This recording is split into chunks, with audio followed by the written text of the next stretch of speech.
नमस्कार दोस्तों, आध्यात्म चैनल में आप सभी का स्वागत है।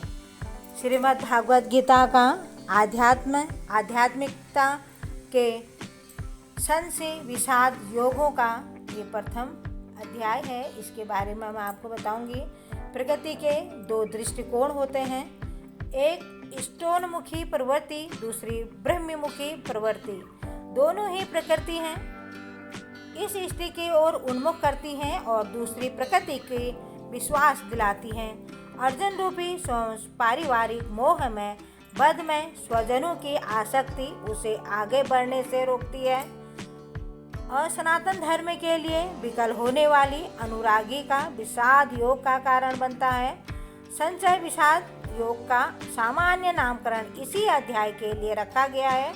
श्री कृष्ण को पुनः योगेश्वर रूप धारण कर कर्म की महिमा का बोध कराना होता है और दूसरा है कर्म जिज्ञासा। श्री कृष्ण ने अर्जुन के मन में कर्म के प्रति उत्कंठा जागृत की, कुछ अनुत्तरित प्रश्न किए। आत्म शाश्वत है, सनातन है, उसे जानकर तत्वदर्शी बनो और उसकी प्राप्ति के दो साधन हैं, ज्ञान योग और निष्काम कर्म योग।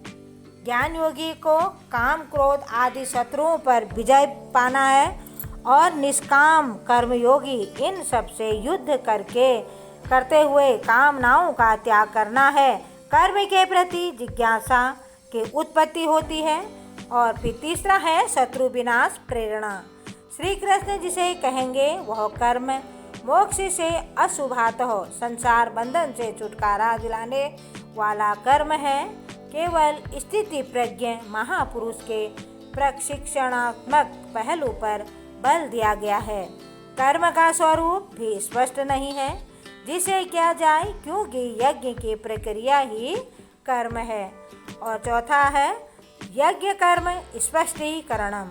श्री कृष्ण कहते हैं कि भगवान का अभिभाव किसी अनुरागी के हृदय में ही होता है, कहीं बाहर कदापि नहीं होता। यह उपलब्धि निश्चित है।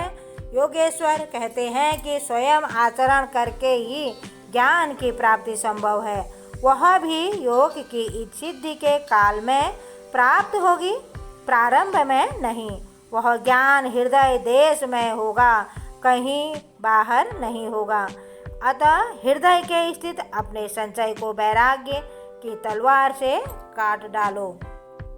पांचवा है यज्ञ भोक्ता महापुरुषस्तः महेश्वर। श्री कृष्ण कहते हैं कि अर्जुन परम कल्याण के लिए निष्काम कर्मी योग है।